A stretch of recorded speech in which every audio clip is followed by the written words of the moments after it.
नमस्कार, बहुत स्वागत आप सभी का। मैं हूं आपके साथ चेतन और आप देख रहे हैं एनएमएफ न्यूज। कठुआ से एक बड़ी जानकारी इस वक्त सामने आ रही है।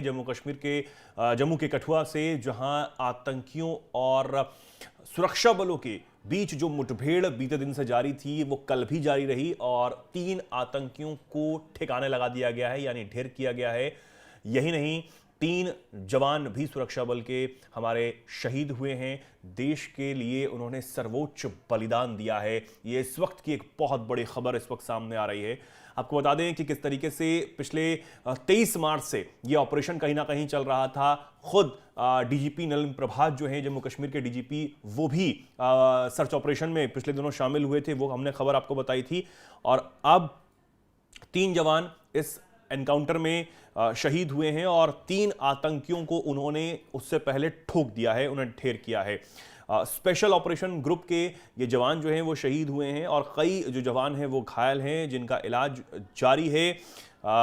शहीद जवानों में तारिक अहमद, जसवंत सिंह और बलविंदर सिंह जो हैं वो शामिल हैं, जिन्होंने इस देश की सुरक्षा के लिए सर्वोच्च बलिदान दिया। हम हमारे लिए, देश के नागरिकों के लिए अपना सर्वोच्च बलिदान जो है वो दिया है। इसी के साथ डीएसपी धीरज सिंह समेत 4 अन्य घायलों का जो इलाज है वो उधमपुर में सेना के अस्पताल में इस वक्त जारी है। डीएसपी बताया जा रहा है कि वो पहले ही घायल हो गए थे, लेकिन उन्हें उस एनकाउंटर जो इलाका था उससे बाहर निकालने में कुछ वक्त लग गया और उसके बाद उन्हें तुरंत एयरलिफ्ट कर अस्पताल ले जाया गया। बताया जा रहा है कि जो आतंकी हैं जिनके साथ ये मुठभेड़ हुई, वो जैश ए मोहम्मद के प्रॉक्सी संगठन पीपल्स एंटी फासिस्ट फ्रंट के आतंकी जो हैं वो बताए जा रहे हैं। पाकिस्तान से इनकी घुसपैठ हुई, इस पर फिलहाल अभी जो जांच है वो जारी है, लेकिन पाकिस्तान एक आतंकी परस्त देश है और हर चीज़ पाकिस्तान में ही होती है, ये सबको पता है। फिलहाल सेना, बीएसएफ, सीआरपीएफ और एसओजी की joint team thermal imaging drone, helicopter, bullet proof वाहन और जो डॉग स्क्वाड है उनके साथ अभी भी सर्च ऑपरेशन वहां पर चला रही है। और जो लगातार तस्वीरें सामने आ रही हैं, वो जो घायल जवान हैं, जो अफसर हैं, उनको अस्पताल ले जाने की ये तस्वीर, जो डीएसपी हमने आपको बताया, उनको भी एयरलिफ्ट कर तुरंत अस्पताल ले जाया गया। बताया जा रहा है कि जो 3 जवान हमारे शहीद हुए हैं उनको पेट में गोली लगी थी और उसके बाद उनके अब पार्थिव शरीर को लाने की जो प्रक्रिया है वो भी अब जारी है।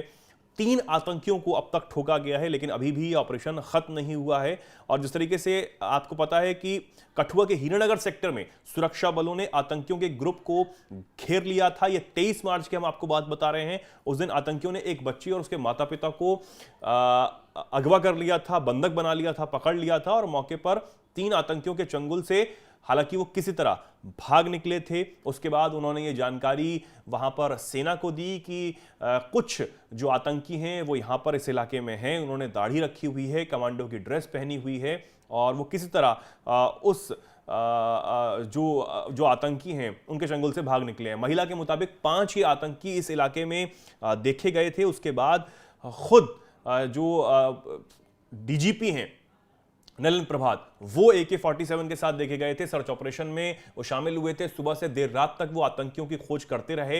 हालांकि आतंकी वहां से उस वक्त भाग निकले थे और जो उनका सामान है, जिसमें जूते हैं और कुछ विस्फोटक जो था वो वहां पर पाया गया था। उसकी जांच जो है शुरू कर दी गई थी, लेकिन उसके बाद से ऑपरेशन रुका नहीं था। सर्च ऑपरेशन लगातार जारी था और कल आतंकियों को दोबारा घेरा गया। एनकाउंटर, गोलीबारी दोनों तरफ से हो रही थी और एनकाउंटर में जो 3 आतंकी हैं उनको ठोक दिया गया है और फिलहाल 3 जवान जो हैं वो शहीद हुए हैं। और इसी के साथ आपको जिस तरीके से पता है कि कठुआ के हीरानगर सेक्टर में ये आतंकियों से मुठभेड़ यहां पर हुई थी। सान्याल गांव का ये पूरा मामला जो हीरानगर सेक्टर से करीब 30 किलोमीटर की दूरी पर है, यहां इस इलाके में इन आतंकियों को शुरुआत में देखा गया था और उसके बाद से जो सुरक्षा बल थे वो एक्टिव हो गए थे। पूरे इलाके की घेराबंदी जो है वो कर ली गई थी और घने जंगलों में इनको लगातार तलाशा जा रहा था। ये बच कर ठिकाना लगातार बदल रहे थे, लेकिन 3 आतंकियों को फिलहाल ढेर करने की खबर है। अभी भी बताया जा रहा है कि 2 से 3 आतंकी अभी भी जंगलों में छुपे हुए हैं। उनको ठिकाने जल्द लगाया जाएगा। ये तारिक हुसैन और जसवंत सिंह, इसी के साथ बलविंदर सिंह, जिन्होंने इस देश की सुरक्षा के लिए सर्वोच्च बलिदान दिया है। आतंकियों से लोहा लेते हुए इन्होंने इस देश की सुरक्षा के लिए सर्वोच्च बलिदान दिया और ये शहीद हुए हैं। इनको एनएमएफ न्यूज नमन करता है। इनके परिवारों को इस दुख की घड़ी में ये जो अपार दुख उन पर टूट पड़ा है उसको सहने की शक्ति प्रदान करे, ये भगवान से हम प्रार्थना करते हैं और नमन करते हैं, सैल्यूट करते हैं इन वीर जवानों को जिन्होंने हमारी सुरक्षा के लिए अपना जो कर्तव्य है वो निभाया और उन्होंने एक बार भी, एक पल के लिए भी गुरेज नहीं किया अपनी जान तक को दांव पर लगाने के लिए। और लगातार अभी भी बताया जा रहा है कि सर्च ऑपरेशन जो है वो लगातार जारी है और देखना होगा कि अब कितने आतंकी जो हैं वो यहां पर मिलते हैं। हालांकि 2 से 3 आतंकी आशंका भी जताई जा रही है जिनको ढूंढा जा रहा है। फिलहाल इस खबर में इतना ही। ऐसी तमाम जानकारियों के लिए, ऐसी ही खबरों के लिए जुड़े रहिए एनएमएफ न्यूज के साथ। नमस्कार।